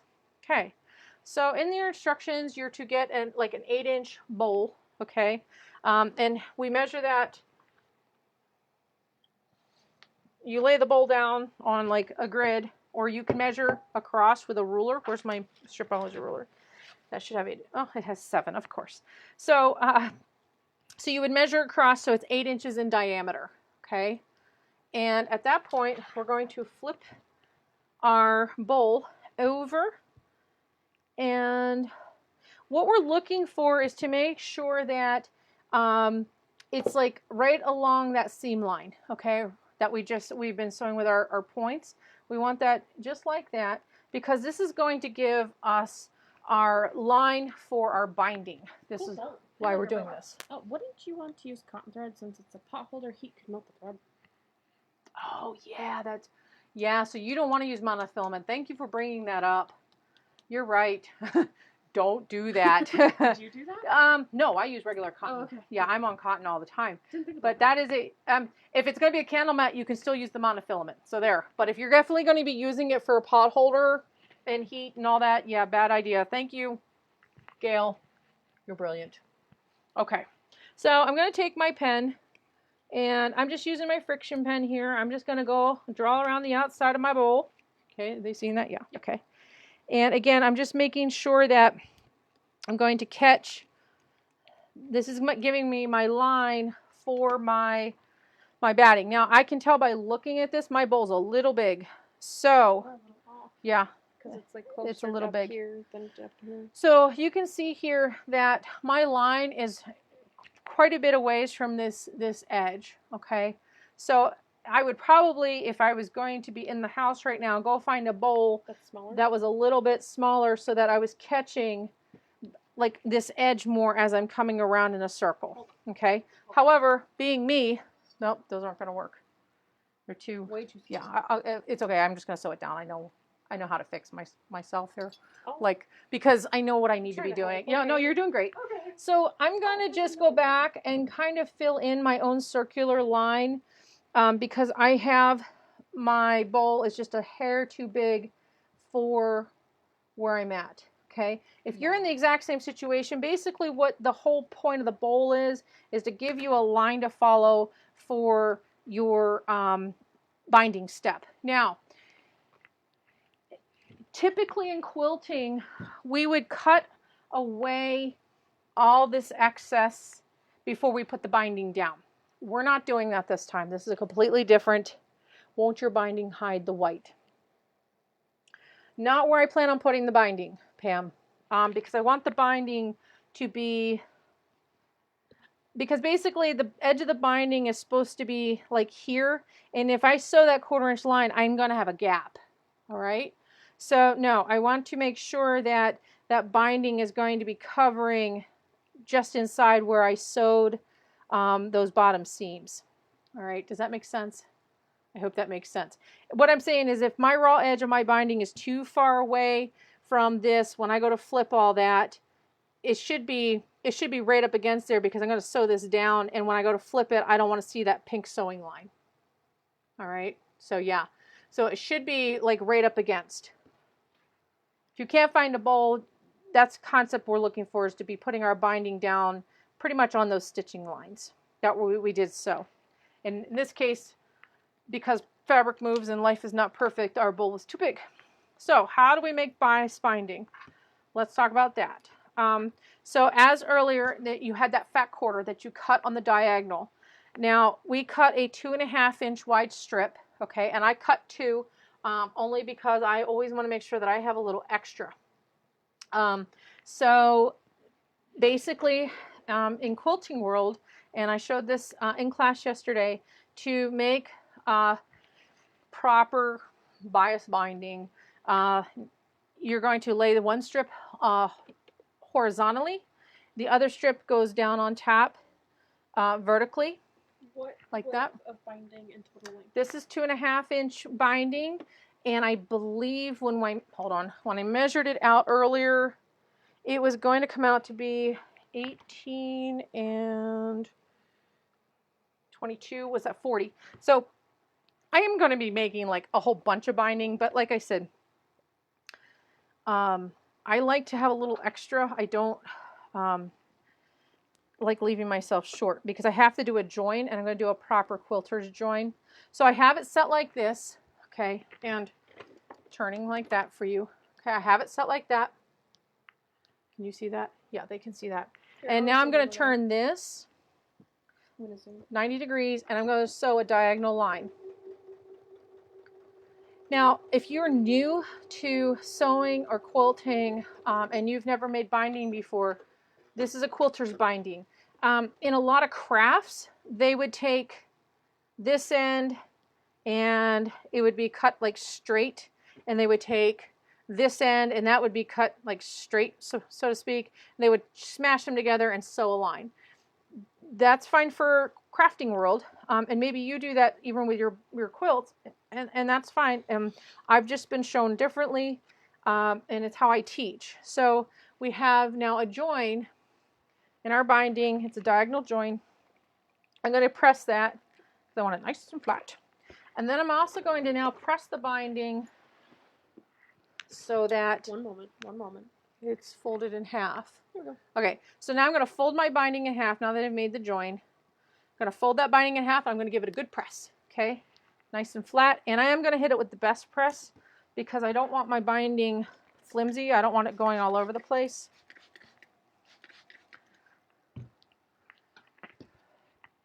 All right. Yeah, it's kind of like I was sitting here thinking about the polyester or the nylon thread and the heat thing. Yeah, it's kind of like when people are making bowl cozies, they have to use the bowl cozy batting so that it can go in the microwave, because the fabric or the manufacturers of regular batting don't cover damage if you've blown up your microwave, because their batting is flammable. And if you, okay, you're only supposed to put a bowl cozy in the microwave for like 30 seconds tops, like not hardly any time at all. Okay, with your bowl. And I don't set it. Well, you have people that like put it in for like 5 minutes, and then they're wondering why their microwave's on fire. I'll put the bowl in the microwave, heat it up, take it out, plop it right into it. Yes, but you can put the cozy in with it. But only for like 30, 45 seconds. Oh, not minutes. No. I was like, where are we going with this? Not minutes. Okay. What? Are you pressing your seams open? Oh, you know what? No. I didn't. I just folded them over. No. Yeah, I just folded them over. Oh, stop. No There's no reason for backstitching. These things are down. They're not going anywhere. Okay. You don't backstitch in quilting either. You kind of want it fluffy anyway. You want to make a nice layer. What? So it's What's not fluffy? Like you have to press them open to make it flat looking. What? We're talking about pressing open your seams. Oh, on this, yes. No, I didn't press the seam open on this. No, it's just it folded down. You can if you want to, please, absolutely. If you're a press open kind of girl, go for it. Everybody's been shown a little differently on how to do things. So I've been like trained in Hawaii and Alaska and Kansas and Pennsylvania. Like I've been trained all over the place. So everybody has a little bit of a different way of doing things. So, okay. So at this point, okay, Again, I'm going to be looking to be sewing right against that original stitching line. So when I go to put this down, at this point, pins are nice. I'm going to go ahead and stitch this. Now you may be like, oh my gosh, why didn't we trim all that first? There's a reason we haven't trimmed all that first. This gives us a lot more stability in this step to go around, and it's a circle, and it's really weird to go around in a circle with binding because it wants to start making like folds and stuff like that. That's okay. That is the nature of going in a circle, and it will, trust me on this, it will work out. You just have to kind of trust the process. So this is why we cut our binding, however, on the bias so that it can deal with this circle as we go around. So I'm placing the raw edge of the binding, the raw edge of the binding is going against the raw edge of the pot holder. Okay, does that make sense? Hopefully that makes sense. Yes. Seems like we're still like zoomed in or something. Or maybe I've moved. Betcha I've moved. I'm like creeping towards the camera. Here, I got it. Here we go. Okay, so going around in our little circle here. And do you notice how it's like doing this like frilly kind of wavy thing? See the waves? That's okay. This is, if you have not done a lot of circle work, this can seem counter to what you're used to, but circle work has its own unique properties to it. So this might be like a really like working outside of your comfort zone kind of thing, but it'll be okay. It will. Okay, so we're pinning. These are magic pins. I don't have them in the store.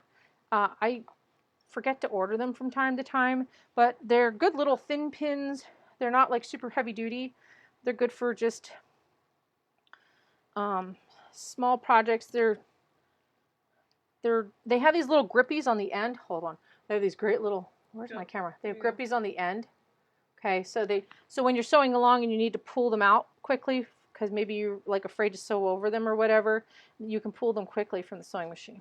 Okay, so we have our little ripple. Now, I went through all that effort to pin all that down, all right, and I still probably will be pulling pins as I'm sewing this around and adjusting as I go. Circles take adjustments. They're not a nice straight seam. So as you're going around, you might see me pulling a pin and adjusting the fabric as I'm going because I want to make sure that it's laying properly. And I have my 1/4-inch foot I'm bringing back out. Is that an Elna sewing machine? Yes. Perhaps. Perhaps it is. Yes, Cheryl, this is my Elna 860. Yes. I used to be an Elna sewing machine dealer, so... She used to be a dealer, you guys. Okay, really? She wheeled and dealed. Okay, I didn't wield and dealed. She knows the streets. So, stop it. Yes. Hold on, 1 second. We sold sewing machines. Okay. Sewing machines. Okay, we're a little close for comfort. Okay, let's not have them too close. All right, Ma, what do you think of this? Is that good? I think they're too close. Let's back them out a little bit, please. Yes. How's that? That's better. Better? Okay. Okay. So at this point now, like I said, we're going to start sewing around. Okay, we have our bias binding, and I got to move that needle over because it's way too far over right now. All right. And I'm going to try and make sure that I'm just past where those little lines were from my stitching. So I might move him over, come back up. Might move him over just a hair, and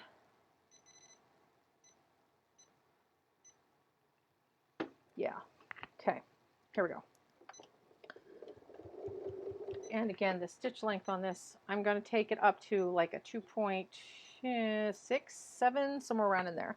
You don't want a basting stitch. In my world, basting stitch starts in the 3s. We're not basting this down. This should go down without a, without it being basted. Okay, so again, see me pull the pins, and I'm going to start placing this in, and it's going to go around. You just kind of have to work it And again, at this point, I'm going to check to make sure, I'm looking back here and underneath to make sure I'm pulling that up and I don't see my previous stitch lines. If you are, you need to move your needle over just a hair. Okay, so we're going to stitch that around. Okay, and if you think this is difficult, imagine doing it with straight bias, or not straight bias, but straight strips. Your fabric will be like really giving you a lot of grief, and you don't want to do that. So again, I'm pulling my pins. I am going back and checking.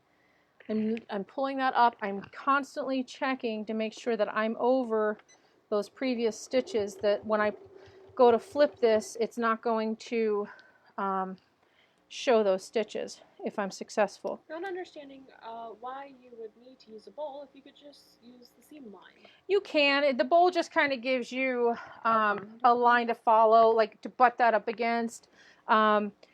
If you've been sewing for a while, it's probably just as easy to follow, but you really can't see the seam line. I'm sewing pretty blind right now, but if I had that actual bowl line there, I'd be able to butt this up, this raw edge up against that line. That's the concept of the bowl. I'm just really sewing blindly, doing it this way. That's why you're seeing me stop and pull and check, because I can't 100% be sure that I'm sewing past that seam line. You ever sew something like as a basting stitch and then you sew and then you're like, wait a minute, I can see my basting stitch. Well, that's kind of that concept. You're trying to avoid seeing your basting lines. And it also helps you keep the circular nature of the pattern going so that it actually looks like a circular pot holder. Okay, so we're just sewing this around. And notice, it's not something that you're going to have done in 20 seconds sewing this around. It's a little bit of a tedious process. Not to just dissuade you or just, deter you from sewing. We want you to do the project. It's just, I think people get it in their heads because they see things. They think, oh, I can whip that out in 15 minutes. Well, very little sewing, unless it's a 10-minute table runner, takes 15 minutes. Most of the time it's a stop and look and check. Okay, so I can kind of see that one a little bit. Kind of get over a little bit more. All right, so we're coming up to the end here. And at this point, we're going to have to make an executive decision as to how we're going to join this. The join in quilting is to take and go past the width of the binding and do the join. Oh boy, do you guys want to see me do it that way, or do you guys want to see me do the flip and tuck thing? Because the flip and tuck thing isn't proper, but I'm not sure how many quilters already know how to do their seam joints, or how many is new and going, oh, I'll never make that because of that. I don't know, are they voting? Nobody said anything. Okay.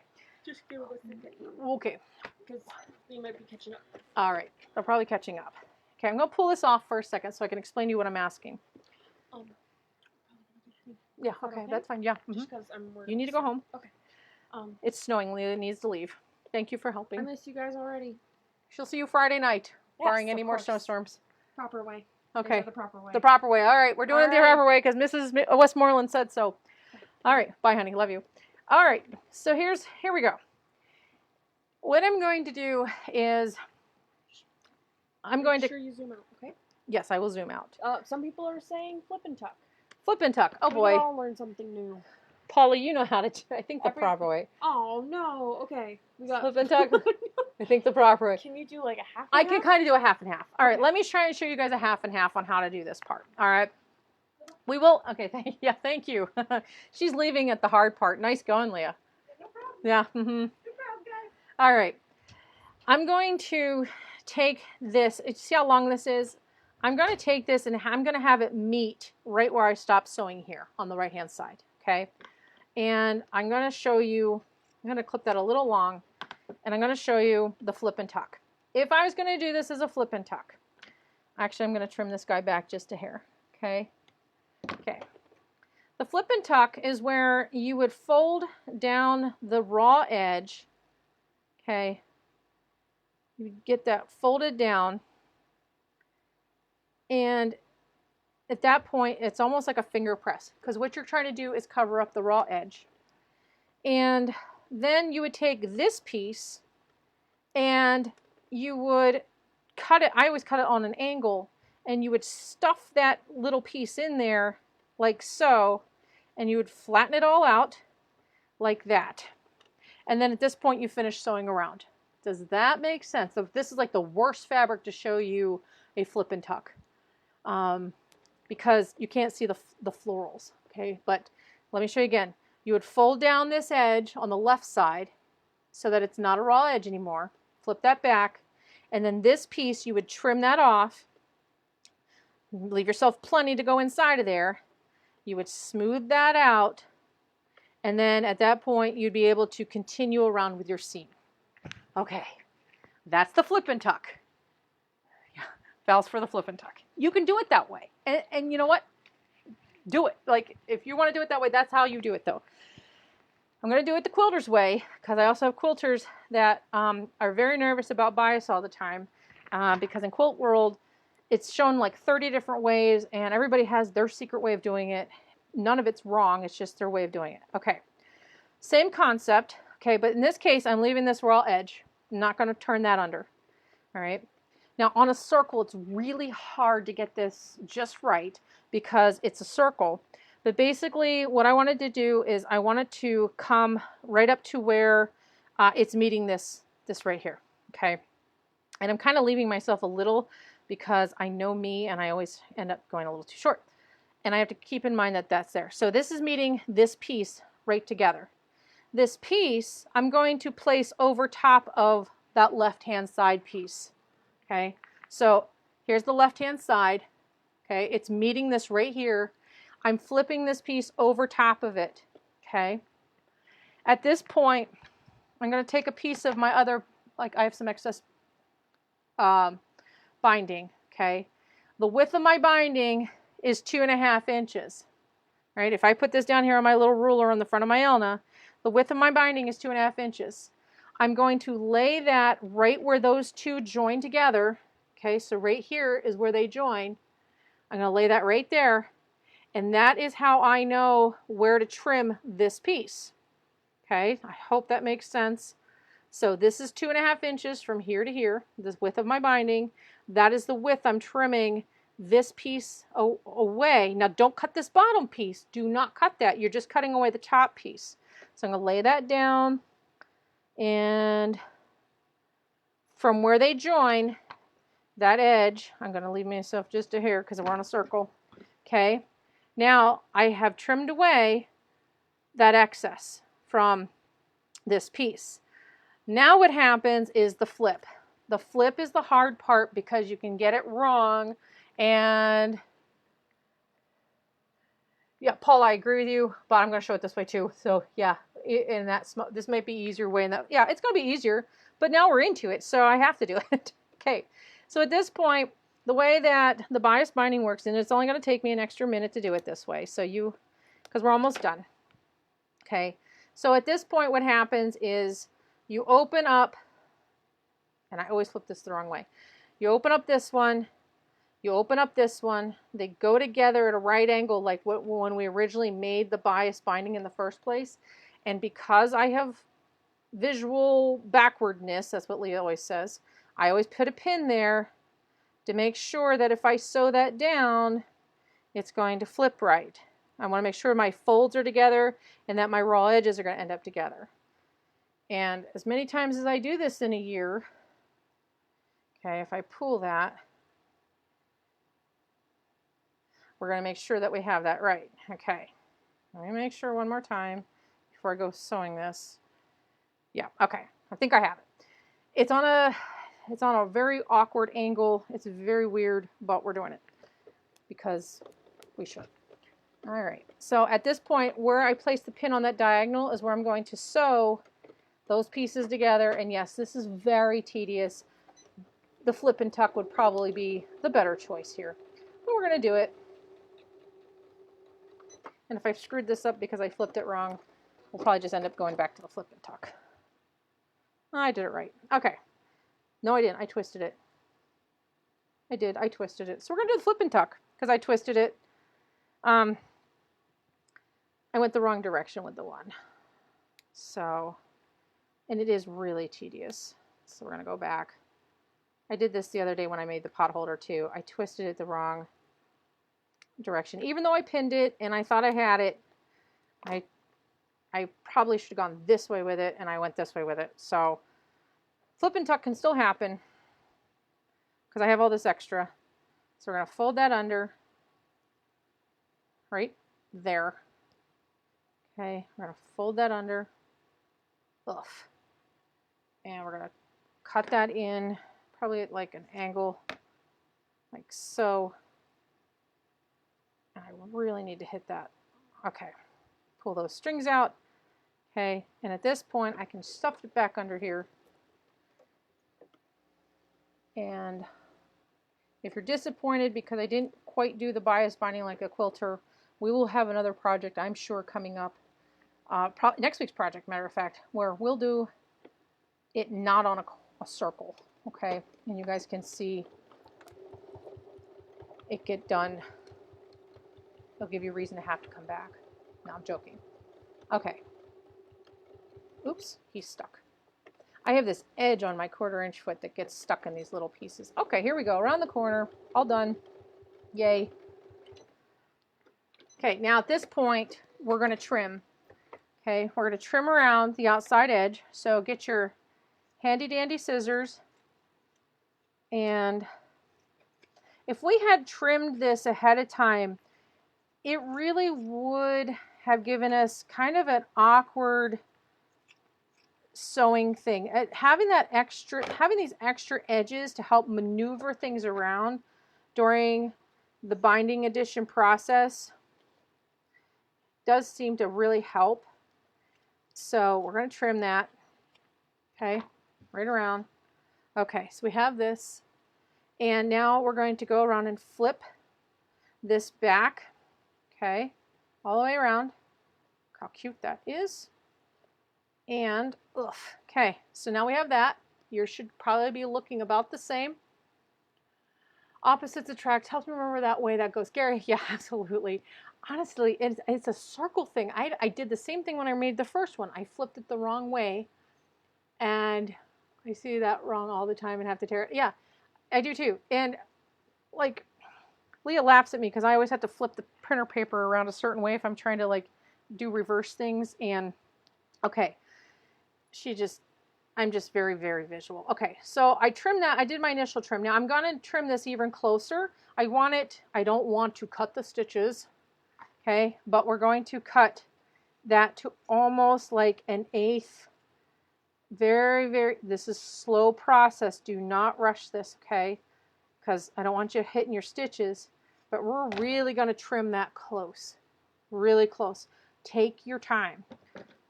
Get a good pair of sharp scissors. Like I said, I'm using my Karen K. Buckley scissors, but make sure that you have really good sharp scissors because we're going through Insulbright, a backing layer, the binding, and then some of these Prairie points. So it takes a lot of patience to go around that circle nice and tight like.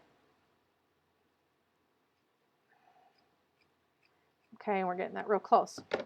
Okay, so really close. Now, when we go to flip this to the back, I have a very nice, and I'm going to zoom out because Leah has me zoomed way in here. Oh, there we go. Okay, you go over there. Okay, so at this point, we have flipped that all to the back, just like so. Cute. Hopefully yours is looking this way. All right. And now I'm going to do a real quick, all the way around, invisible stitch right where our join was there. I'm going to make sure that I have that there. And we are supposed to have a little tiny loop-de-loop. Okay, I cut for that earlier. Okay, so we're supposed to have a little hanging loop. Hanging loops are optional. Does Insulbright dull your scissors quickly? Probably if I sat there and cut large swaths of Inso Bright day after day, yes. So if you have paper scissors that are really sharp, you could do that process. However, or if you're going into where you're making like 30 of these, yes. The little bit that I just trimmed around, I'm at the very back of my blades. And it's because these are super duper sharp that I'm cutting through all those layers. If you have good scissors that can cut through those layers without making it like all shredded, then yeah, you can use your paper scissors, okay? Any type of batting is going to dull scissors. So what you're watching me do as I'm talking about batting is I am making the hanging loop, because this hanging loop goes in as we go around and hand sew back. Now, if you don't want to hand sew, because you're like, I'm not hand sewing, you can go through on the sewing machine and roll that to the back, okay? And use your little wonder clips, okay, to hold that down. And you can, you can hold your little wonder clip, and you can do a little top stitch right around this edge from the front. I personally don't like kind of how that would look. So I'm going to hand sew it really fast around the back, because hand sewing, it can be done quickly. And I'm making the loop. So the loop is, you take your fabric, fold it in half again to the center fold, so it looks like that. Can you see that? Hold on, I'll hold it up. You're going to fold it like that, then fold it in half again. All right. And then we're going to press that. And that is what makes our little loop-de-loop. Okay, like so. Got it? We have a loop. And then at this point, darn AutoCut, glad you understood. Do you carry those scissors you're using in your shop? Yes. They are actually part of our little comment sold papers tonight. So you would comment sold, let me see here. Hold on, I'll find the paper for you. Sharp. Comment sold sharp. And you too can have one of these awesome pairs of scissors. If something you get, let's say you want something and it says it goes to the wait list, that's okay. What that means is that we're out of stock, but I order more because I can read off the wait list how many more people want them. And then when they come in, you get an email saying, hey, your scissors are ready. And if you change your mind by then, that's cool too. But you'll get a personalized email telling you that your scissors are back in stock, and it gives you an option to buy that from that email. Can you make a loop at the same time? So if you're sewing that around, yes, you could. Instead of doing that join exactly that way, you would tuck, okay, you would do a tuck here, and you could make the loop, stop it, okay, you can make that loop under the, it would be a weird join, but you could do it, yes. Thank you, I like how slim and pointy they are. They're amazing, and the other thing about those is that you can use them for applique work. They're just fantastic. Okay, I'm not going to, okay, so I have my thread. I have it doubled. The reason I have it doubled is because I'm going to be pulling this as I go around. So I know me, and what typically happens is that as I'm pulling and going around, a single thread tends to break, and I get frustrated. So I double like everything, and you don't have to. I just find that that works best for me. I have just a regular embroidery needle, and I'm going to, actually I'm going to, so right here's my sewing line. I'm going to come in there, okay, and then I'm going to catch the fold of that bias binding, okay, and I'm going to come back down, and then we're just going to go all the way around. So I'm going to go into the back of the pot holder. Ooh, I got to go this way. I'm so sorry. Okay, so I'm into the fold. I do a pull, and then I catch the back of the pot holder. Make sure you don't go through to the front. If you do, you're going to have to start over. Okay, we're going to just pull that. So what happens is that pulls an invisible stitch all the way around. You don't want your stitches to be seen. as you go around. This is an invisible stitch. And it goes around really fast. Like, you know, it makes it look nice and finished and all that. And nobody can see your stitches. So we're just going to go around. Okay, we give that a good pull. That's what hides those stitches. I'm going to do my loop at the end. Don't worry, I haven't forgotten. Okay. And I'm reading comments as we're going. Thank you, Martha. You're very welcome. Some recap every detail from every... Okay, Jackie. Step 1. No, I'm joking. You're going to have to scrub it back, Jackie. Thank you for popping in for sure. But basically, we're at the point in the where we're putting our bias binding on our pot. Jackie, this is what it looks like. Okay. Donna, you're welcome. And you can scrub back. The instructions are pinned, I think, like 30 times through here. Leah was in tonight, and she was pinning instructions and VIP stuffs and all that. So we're going to just keep going around. When you, maybe you don't do a lot of hand sewing because you feel like it's a slow process. And yeah, it's not as fast as the sewing machine, but I'll tell you, sometimes you can get a much nicer result with hand sewing. It's a relaxing thing if you want to just turn on the radio, or maybe you're just listening to the television or whatever. You could do the fronts of a whole bunch of these and then just sit down one evening and do the binding, this process with the binding on a whole bunch as you're hanging out. So, you know, kind of think of your work in steps, like, oh, tonight I'm going to make the front of all the pot holders. Tomorrow night I'm going to put the binding on all my pot holders. And then next thing you know, you have like 5 or 6 gifts done, or maybe for yourself. And you, you know, you have something ready to go. And or let's say you need a hostess gifts. Somebody moved into a new house. We do a lot of talking about aprons and those kinds of things. But this is a really like upscale looking hostess gift. Like whoever gets this will be like, wow, look how talented you are. I'm so glad that you're my friend. Like they're going to want to have you like on their Christmas list forever because you give cool gifts. So keep that in mind, that this is a good present to give. I didn't cut my string long enough, so I'm going to stop for a second, knot this off, because this is live and this is what happens. And I see, if we recorded this, you would think, oh, Kimberly didn't have to change out threads, but Kimberly did have to change out because Kimberly didn't cut. You're really not supposed to cut longer than like 22 inches at a time. And yeah, I was doubling, but after 22 inches, you can start in with like tangling and frustration, and nobody wants that. So it's better just to stop, get a new piece of thread, rethread it, and keep going. Okay?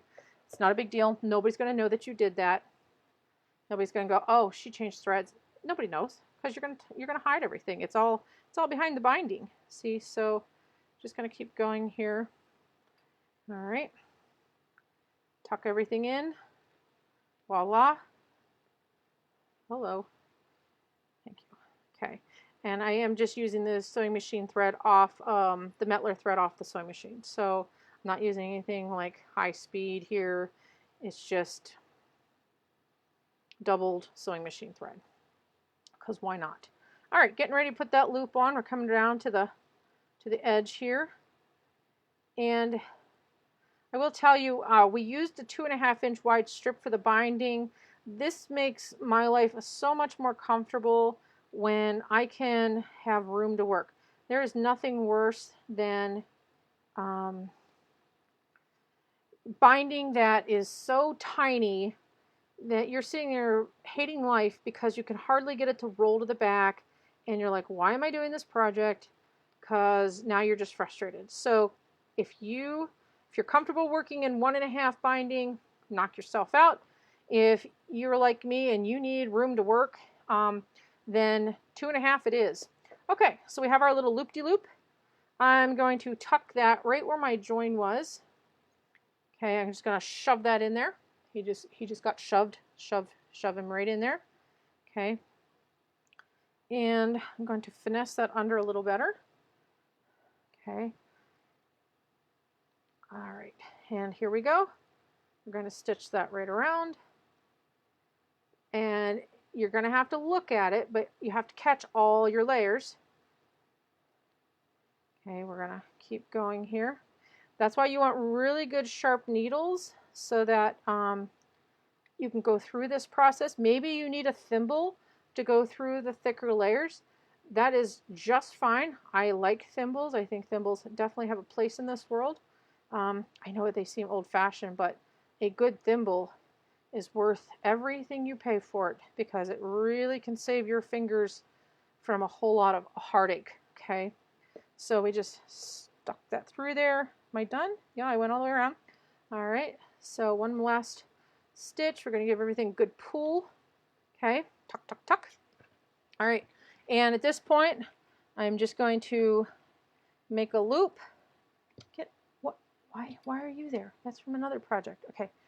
We're going to make a loop, lock that in, make another loop.